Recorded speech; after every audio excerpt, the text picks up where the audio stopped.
বিসমিল্লাহির রহমানির রহিম। কোরআনের বাংলা অর্থ হইতে বলা হচ্ছে, ৭১ যে তওবা করে ও সৎকর্ম করে সে ফিরে আসার স্থান আল্লাহর দিকে ফিরে আসে।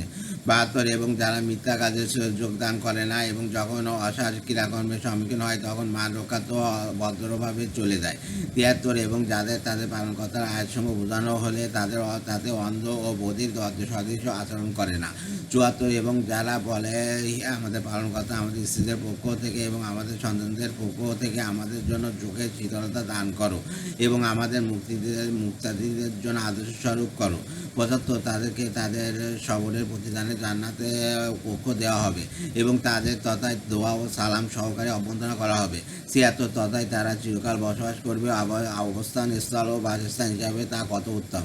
৭৭ বলুন, আমার পালনকর্তা পরোয়া করে না যদি তোমরা তাকে না ডাকো। তোমরা মিথ্যা বলে আসো, অতএব সত্য নেমে আসবে অনিবার্য শাস্তি।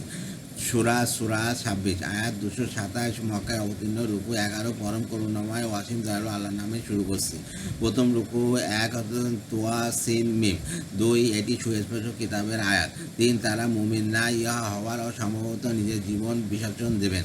৪ আমি যদি ইচ্ছা করতাম তবে আকাশ হতে তাদের উপর নিদর্শন নাজিল করতাম যাতে তাদের ঘাট বিনীত হয়। ৫ যখনই তাদের কাছে দয়াময় আল্লাহর পক্ষ থেকে কোনো নতুন উপদেশ আসে তখনই তারা মুখ ফিরায়। ৬ অথবা তারা মিথ্যারোপ করে তাদের ঠাট্টার বিষয়ের পবিত্র বার্তা শীঘ্রই আসবে। ৭ তারা কি জমিনের দিকে তাকায় না, তাতে আমি প্রত্যেক প্রকারে উত্তম বস্তু উৎপন্ন করিয়াছি। ৮ নিঃসন্দেহে তাদের নিদর্শন আছে, তাদের অধিকাংশ তা বিশ্বাস করে না। ৯ আর নিশ্চয়ই আমার রবই বিজয়ী দয়ালু। দ্বিতীয় রুকু ১০ আর যখন রব মুসাকে আহ্বান করে বললেন যে জালিম সম্প্রদায়ের নিকট গমন করো। ১১ ফিরআউনের জাতির কাছে তারা কি ভয় করে না। ১২ বলল, হে আমার রব, ভয় হয় যে আমাকে অস্বীকার করবে। ১৩ আমার মন সংকুচিত হবে, আমার জিহ্বা চলবে না, অতএব হারুনকেও রাসূল করুন। ১৪ আমি অভিযুক্ত ভয় করি যে আমাকে হত্যা করবে। ১৫ আল্লাহ বললেন, কখনো না, উভয়ে আমার নিদর্শন নিয়ে যাও, আমি সাথে শ্রোতারূপে আছি। ১৬ ফিরআউনের কাছে যাও, বলো আমরা উভয়ে বিশ্ব রবের রাসূল। ১৭ বনি ইসরাইলকে আমাদের সাথে গমন করতে দাও। ১৮ ফিরআউন বলল, আমরা তোমাকে কি শৈশবে পালন করিনি? তুমি তো তোমার জীবনের বহু বছর আমাদের সঙ্গে অতিবাহিত করছো। ১৯ তুমি তোমার অপকর্ম ও যা করার তাই করছো, তুমি অকৃতজ্ঞ। বা ২০ মুসা বলল, আমি বিভ্রান্ত অবস্থায় তা করিয়াছি। ২১ তারপর আমি যখন ভীত হলাম তখনই পলায়ন করলাম। ততবার আমার রব আমাকে বিশেষ জ্ঞান প্রদান করলেন, আমাকে রসূল বানালেন। ২২ সে অনুগ্রহে খোটা তোমরা আমাকে দিচ্ছ না, তা হলো তুমি বনী ইসরাইলকে দাস বানিয়েছ। তাই ফিরআউন মুসাকে বলল, বিশ্ব রব আবার কি? ২৪ মুসা বলল, যিনি আকাশমণ্ডল ও পৃথিবী এবং তার মধ্যে সব কিছুর রব, যদি তা তোমরা বিশ্বাস করো। ২৫ ফিরআউন তার পরিষদকে লক্ষ্য করে বলল, তোমরা শুনছো কি? ২৬ মুসা বলল, তিনি তোমাদের রব ও তোমাদের পূর্বে যারা গত হইয়াছেন তাদেরও রব। ২৭ ফিরআউন বলল, তোমাদের কাছে প্রেরিত রাসূলটি পাগল। ২৮ মুসা বলল, তিনি পূর্ব পশ্চিম ও তার মধ্যে যা কিছু আছে সব কিছুর রব, যদি তোমরা বোঝো। ২৯ ফিরআউন বলল, তুমি যদি আমাকে ছাড়া অন্য কাউকে ইলাহ বানাও তবে তোমাকে আমি কারারুদ্ধ করব।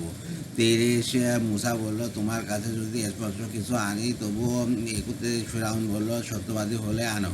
৩২ তার গতবার মুসা লাঠি নিক্ষেপ করলে তখনই স্পষ্ট অজগর হলো। ৩৩ এবং হাত বের করলো, তা দর্শকদের জন্য সুবজ্জ্বল হলো। তৃতীয় রুকু ৩৪ ফিরআউন তার পরিষদ বর্গকে বলল, এ তো সুদক্ষ জাদুকর। ৩৫ সে তার জাদু দিয়ে তোমাদেরকে দেশান্তর করতে চায়, তোমাদের অভিমত কি? ৩৬ তারা বলল, আপনি তাকে ও তার ভাইকে অবকাশ দিন আর শহরে দুধ পাঠাও। ৩৭ যেন সুদীর্ঘ জাদুকর নিয়ে আসে। ৩৮ দেশের বিখ্যাত বিখ্যাত জাদুকরদেরকে সমবেত করা হলো নির্দিষ্ট সময় এক নির্ধারিত দিনে। ৩৯ আর লোকদেরকে বলা হলো, তোমরা একত্রিত হবে কি?